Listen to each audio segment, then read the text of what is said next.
Hello મિત્રો, કેમ છો? મજામાં? તો બધા મજામાં જશો. તો આજે આપણે બનાવવાના છીએ નાયલોન ખમણ. જો તમારા ખમણ સારા ના બનતા હોય, તમારા ખમણમાં જાળી ના પડતી હોય કે તમારા ખમણ ખાવામાં ડચુડો વળતો હોય, તો જો આ મારી રીતે તમે ખમણ બનાવશો ને તે ખમણ એકદમ ટેસ્ટી, જાળીદાર અને એકદમ પોચા નાયલોન ખમણ તૈયાર થશે. ખમણ બનાવવા માટે જો મેં ચણાનો લોટ લીધો છે. ચણાના લોટને પહેલાં ચારી નાખ્યો તમે લોટની ચાળણીથી. તમારે જ્યારે પણ ખમણ બનાવો ત્યારે ચણાના લોટને ચારીને જ લેવાનો છે. પછી જો તેનું બેટર બનાવવા માટે આપણે વાટકામાં પાણી એડ કરીશું. પાણીમાં આપણે મીઠું એડ કરીશું. આપણે પાણીમાં જ બધું નાખવાનું છે, તો તેમાં મીઠું એડ કરીશું. પછી અહીંયા આપણે નાયલોન ખમણ થોડા ખાટા અને મીઠા હોય છે, તો તેના માટે અહીંયા જો લીંબુના ફૂલ લીધા છે. તો અહીંયા 2 ટેબલ સ્પૂન આપણે લીંબુના ફૂલ એડ કરીશું.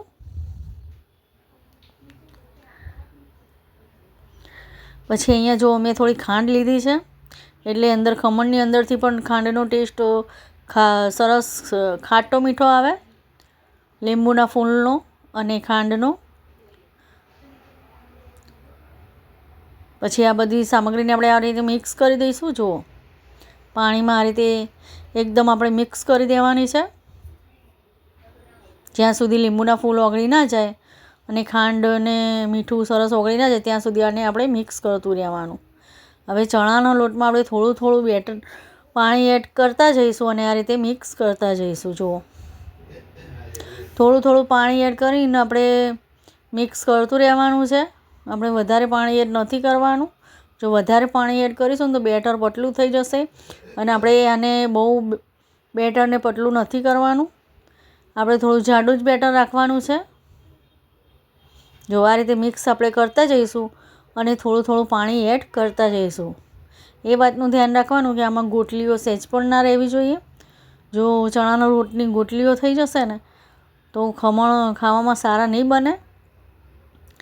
તે માટે આપણે આ રીતે થોડું થોડું પાણી એડ કરીને આ રીતે મિક્સ કરતા જવાનું. જુઓ, આ રીતે આપણે એક જ ડાયરેક્શનમાં મિક્સ કરવાનું છે. એક જ ડાયરેક્શનમાં આપણે મિક્સ કરીશું ને એટલે ખીરામાં સરસ હવા ભરાઈ જશે તેની, અને આપણા ખમણ એકદમ સરસ સ્પોન્જી તૈયાર થશે અને ખાવામાં સહેજ પણ ડચુડો નહીં વળે તેવા ખમણ બનીને તૈયાર થાય છે. તો આને આપણે આ રીતે એક જ ડાયરેક્શનમાં ફરાવવાનું છે.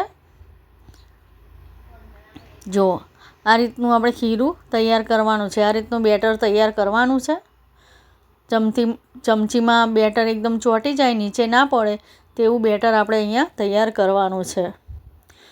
તો જો ખમણ બનાવવા માટે મેં આ મોલ્ડ લીધું છે. મારે ડબ્બો પડ્યો હતો તો તે ડબ્બામાં હું ખમણનું ખીરું પાથરીશ. તમારે જે પણ ડબ્બો ઘરમાં હોય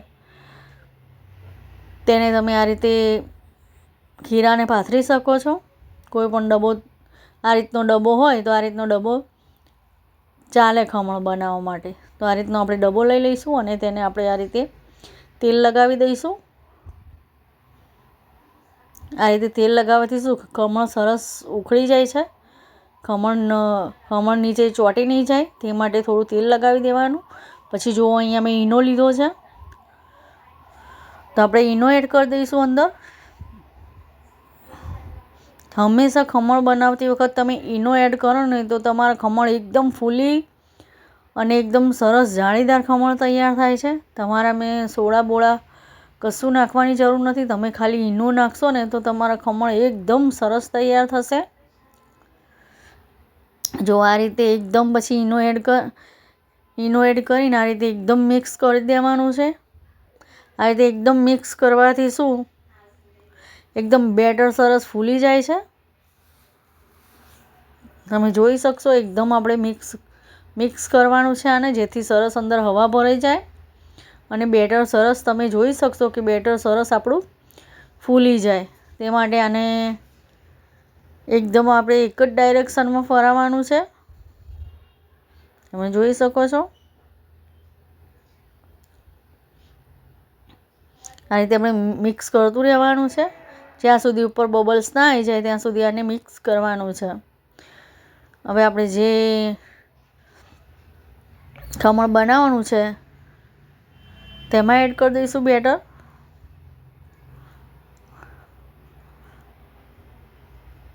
તો આ રીતે બેટર એડ કરીને તેને થોડું થપથપાવી દઈશું, જેથી સરસ સેટ થઈ જાય ખીરું.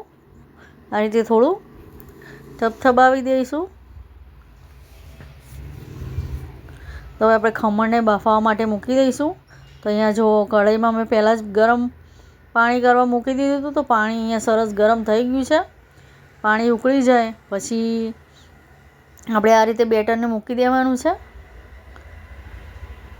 પછી આ રીતે આપણે ઢાંકીને 15 મિનિટ માટે બફાવા દઈશું તેને. 10-15 મિનિટમાં તો ખમણ બનીને સરસ તૈયાર થઈ જાય છે. હવે આપણે તેની કઢી બનાવી દઈશું ખમણની. કઢી બનાવવા માટે જો અહીંયા વાટકામાં મેં 3 ચમચી ચણાનો લોટ લીધો છે. આ ખમણની કઢી થોડી જાડી હોય છે એટલે આપણે અહીંયા થોડો ચણાનો લોટ વધારે લેવાનો છે, એટલે અહીંયા 3 ચમચી મેં ચણાનો લોટ લીધો છે. આમાં આપણે દહીં કે છાશ નાખવાની જરૂર પડતી નથી. તમારે જો દહીં એડ કરવું હોય તો તમે દહીં એડ કરી શકો. મેં આમાં 1 ચમચી દહીં એડ કર્યું હતું અંદર, જેથી કઢીનો ટેસ્ટ એકદમ સરસ આવે. તે માટે મેં અહીંયા 1 ચમચી દહીં એડ કર્યું હતું. જો તમારે દહીં એડ ના કરવું હોય તો તમે સ્કીપ પણ કરી શકો છો. આ કઢી એમને એમ જ ખાવામાં સરસ લાગે છે. તો અહીંયા થોડું મેં પાણી થોડું વધારે બીજું એડ કર્યું. હવે અહીંયા જો મેં લીંબુના ફૂલ લીધા છે, તો અહીંયા થોડા જ મેં લીંબુના ફૂલ એડ કર્યા છે અને પછી તેમાં ખાંડ એડ કરી છે. અહીંયામાં ખાંડ થોડી વધારે એડ કરવાની છે અને લીંબુના ફૂલ આપણે થોડા ઓછા એડ કરવાના છે. ખાંડ વધારે એડ એટલા માટે કરવાની છે કે આ ખમણની કઢી થોડી ગળી હોય છે, બહુ ખાટી નથી હોતી. તે માટે આપણે ખાંડ અહીંયા થોડી વધારે એડ કરીશું અને લીંબુના ફૂલ થોડા ઓછા એડ કરવાના. પછી અહીંયા હળદર એડ કરીશું. હળદર એડ કરીને આ રીતે આપણે મિક્સ કરી દઈશું. તો અહીંયા કઢી બનાવવાનું બેટર અહીંયા તૈયાર છે. આ રીતે તમે કઢી બનાવશો ને એટલી સરસ અને એટલી ટેસ્ટી કઢી તૈયાર થાય છે. એકદમ બહારથી લાવ્યા હોય ને તેવી જ કઢી બનીને તૈયાર થાય છે. ખમણ અને કઢી તમે એક વખત ચોક્કસથી બનાવજો. આ રીતે ખૂબ સરસ ખમણ અને કઢી બની તૈયાર થાય છે. તો આપણે કઢીને વઘારી દઈશું. તો કઢાઈમાં તેલ એડ કરીશું અને આપણે તેમાં રાઈ એડ કરીશું. હવે રાઈને આપણે સતળાવા દઈશું. જો તમને મારો વિડીયો સારો લાગે તો મારી યુટ્યુબ ચેનલને લાઇક, સબસ્ક્રાઈબ અને શેર જરૂરથી કરજો. કમેન્ટ કરીને મને કહેજો કે તમને આ વિડીયો કેવો લાગ્યો. તો જો રાઈ સરસ સતળાઈ ગઈ છે, તો હવે આપણે તેમાં મીઠા લીમડાના પાન એડ કરીશું અને આપણે લીલા મરચાં એડ કરીશું. અહીંયા મેં એકદમ મોરા મરચાં લીધા છે, જે વઢવાણી આવે છે તે મરચાં લીધા છે. તમારે જો તીખા મરચાં લેવા હોય તો તમે તીખા પણ લઈ શકો છો. પછી આપણે જે બેટર બનાવ્યું હતું તેને એડ કરી દઈશું અને કઢીને આપણે ઉકળવા દઈશું. હજી આપણી થોડી કઢી જાડી છે એટલે આપણે થોડું પાણી એડ કરીશું અંદર, કેમ કે કઢી ઉકળશે એટલે કઢી માપની બરાબર તૈયાર થઈ જશે.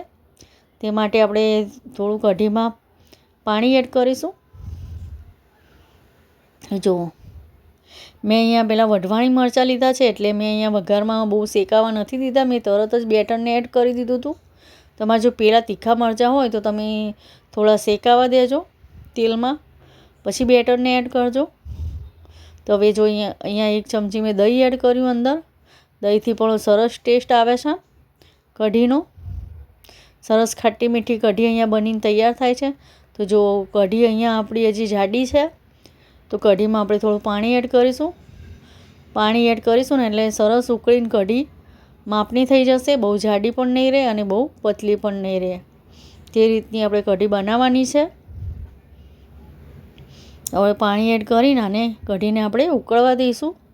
પહેલાં આપણે લીલા ધાણાને એડ કરી દઈશું અને પછી આ રીતે ઉકળવા દઈશું. જુઓ આ રીતે જેટલી કઢી ઉકળશે ને તેટલી જ કઢી તમારી એકદમ ટેસ્ટી અને સરસ બનશે. આને આપણે એકદમ ઉકાળવાની છે કઢીને. હું તમને બતાવું કે કેટલી માપની કઢી આપણે તૈયાર કરવાની છે. આપણે બહુ જાડી પણ કઢી નથી રાખવાની અને બહુ પાતળી પણ નથી રાખવાની. તમે જોઈ શકો છો કે આપણી કઢી બહુ જાડી પણ નથી અને બહુ પાતળી પણ નથી. આ રીતની આપણે કઢી બનાવવાની છે ખમણ માટે.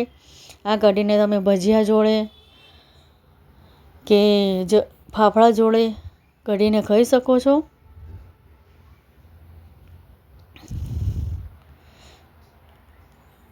આ તમે બહારથી લાવ્યા હોય ને તેવી જ કઢી બનીને તૈયાર થાય છે, બહાર મળે છે તેવી જ.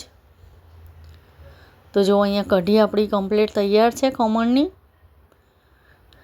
તમે જોઈ શકો છો, બહુ જાડી પણ નથી અને બહુ પતલી પણ નથી. તો આપણી કઢી અહીંયા તૈયાર છે. તો ગેસ બંધ કરી દઈશું અને કઢીને આપણે ઢાંકી દઈશું. હવે આપણે ખમણ જોઈ લઈએ કે ખમણ બફાઈ ગયા છે કે નહીં. તો જો 10 મિનિટ થઈ ગઈ છે, 10-15 મિનિટ થઈ ગઈ છે. અહીંયા થોડી વાર પહેલાં જ મેં ચેક કર્યું હતું પણ ખમણ બફાયા નહોતા, તે માટે મેં ફરીથી ઢાંકી દીધું. તો જો અહીંયા ચક્કુ એડ કરીને આપણે જોઈ લેવાનું છે કે ચક્કુ આપણું સાફ બહાર આવે તો ખમણ આપણા સરસ બફાઈ ગયા છે. હવે આને આપણે ઠંડુ થવા દેવાનું છે. આપણે ઠંડા થયા વગર ખમણને કટ નથી કરવાના, આપણે આને ઠંડુ થવા દઈશું. તો જો અહીંયા ખમણ સરસ આપણા ઠંડા થઈ ગયા છે. તો આ રીતે આપણે ખમણને આ રીતે કટ કરી દઈશું. તમારે એટલું યાદ રાખવાનું કે ઠંડુ થાય ને પછી જ આ ખમણને કટ કરવાના છે, તો જ તમારા ખમણ એકદમ સરસ કટ થશે. તમે જો ગરમમાં કટ કરશો ને તો સારા કટ નહીં થાય, ખમણ ચોંટી જશે. તે માટે આ રીતે ખમણ થોડા ઠંડા થાય પછી આ રીતે ખમણને કટ કરીશું. તમે જોઈ શકો છો કે કેવા સરસ રીતે કટ થઈ જાય છે ખમણ. તો જુઓ, હવે ખમણ આપણા કટ થઈ ગયા છે. ખમણને ઠંડા થવા દીધા પછી જ ખમણને કટ કર્યા છે. હવે આપણે ખમણને વઘારી દઈશું. તો એક તપેલી લઈ લઈશું. તપેલીમાં આપણે તેલ એડ કરીશું. હવે તેલને આપણે થોડું ગરમ થવા દઈશું.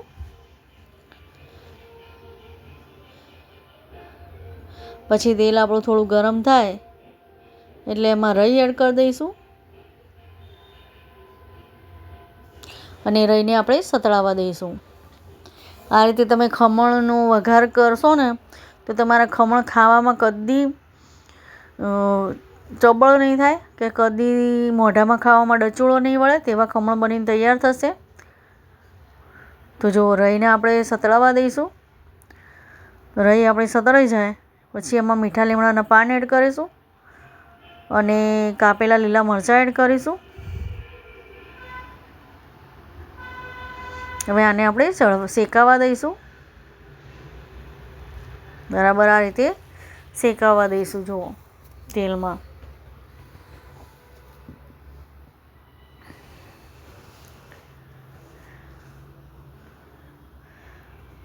તો જો આ રીતે મરચાંને શેકાવા દેવાના છે.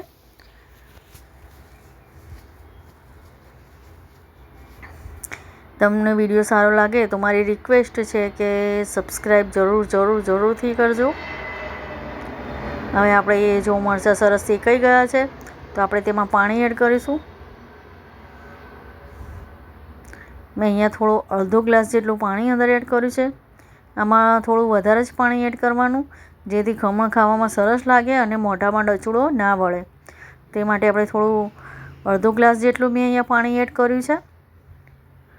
હવે આ પાણી એડ કરીને પછી આપણે ખાંડ એડ કરી દેવાની છે. પછી ખાંડ આપણી ઓગળે અને પાણી એકદમ આપણું સરસ ઘટ થઈ જાય. પાણીને આપણે ઉકળવા દઈશું. બરાબર સરસ પાણી ઉકળે પછી જ આપણે ખમણમાં એડ કરીશું. જો આ રીતે ઉકળવા દેવાનું છે. એકદમ સરસ ખાંડ એકદમ સરસ ઓગળી જવી જોઈએ અને પાણી આવું થઈ જવું જોઈએ. જુઓ તમે જોઈ શકો છો એકદમ ઘટ્ટ પાણી થઈ ગયું છે જાડું. તો આપણો અહીંયા વઘાર તૈયાર છે ખમણમાં એડ કરવાનો. તમે જોઈ શકો છો. તો આપણો વઘાર તૈયાર છે. તો હવે આને આપણે ઉતારી લઈશું અને હવે આપણે વઘારને ખમણ ઉપર પાથરી દઈશું. આ રીતે તમે જોઈ શકો છો. નાયલોન ખમણમાં જેટલું આપણે પાણી અંદર એડ કરીએ તેટલા જ ખમણ સરસ પોચા તૈયાર થાય છે. આ રીતે વઘાર એડ કરીને આપણે આને થોડી વાર માટે મૂકી દઈશું. 10-15 મિનિટ માટે, પછી જ ખમણને કાઢવાના છે, જેથી સરસ અંદરથી ખમણ પોચા થઈ જાય અને તમને ખાવામાં બી ડચુડો નહીં વળે તેવા ખમણ અહીંયા બનીને તૈયાર થશે. તમને 10-15 મિનિટ પછી હું બતાવું છું કે કેવા સરસ ખમણ આપણા તૈયાર થયા છે. આ રીતે ચોક્કસથી બનાવજો, ખૂબ સરસ ખમણ તૈયાર થાય છે. બહારથી તમે લાવો ને તેવા જ ખમણ ઘરે બનીને તૈયાર થાય છે.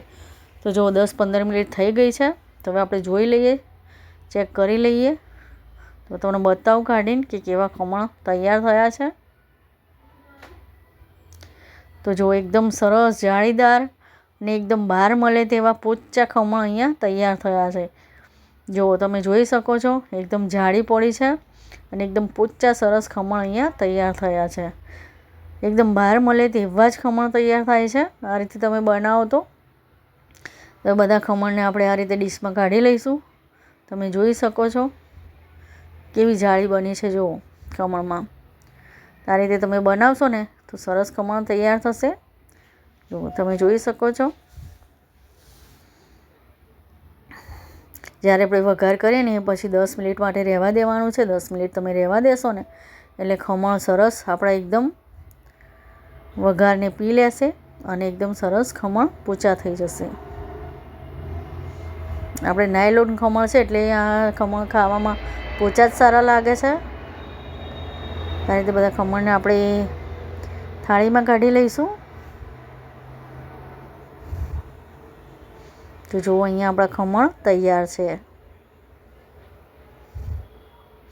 આ રીતે ચોક્કસથી બનાવજો, ખૂબ સરસ ખમણ અહીંયા તૈયાર થાય છે. હવે આપણે કઢીને પણ કાઢી લઈશું. તો જો તૈયાર છે આપણું કઢી અને ખમણ. બહાર મળે તેવા જ ટેસ્ટી કઢી અને ખમણ તૈયાર થયા હતા. તો જો ખમણની કઢી પણ જુઓ કેવી સરસ બની છે. તમે જોઈ શકો છો. તૈયાર છે આપણા ખમણ અને કઢી.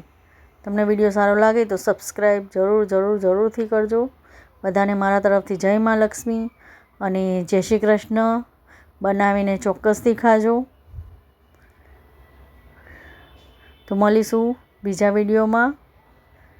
બધાને જય મા લક્ષ્મી અને જય શ્રી કૃષ્ણ.